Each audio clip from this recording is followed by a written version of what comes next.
आऊज़ बिल्लाहि मिनश्शैतानिर्रजीम बिस्मिल्लाहिर्रहमानिर्रहीम। हमारा माजी ऐसा अजीम था कि हज़रत अबू बकर सद्दीक़ ने एक रात खाने के बाद ज़ोजा मोहतरमा से मीठे चीज़ की फरमाइश की तो ज़ोजा ने कहा, बैतुल माल के राशन में मीठी चीज़ नहीं आती। हफ्ता बाद घर के दस्तरखान पर हलवा देखकर घरवाली से पूछा, हलवा कहाँ से आया?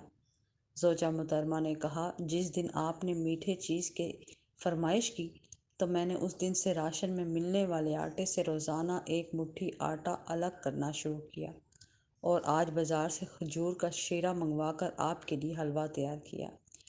अबू बकर सदीक ने अगले रोज़ बैतुल माल के इंचार्ज से कहा कि मेरे घर भेजने वाले राशन में आटा एक मुट्ठी कम कर दो, क्योंकि ये ज़रूरत से ज़्यादा है।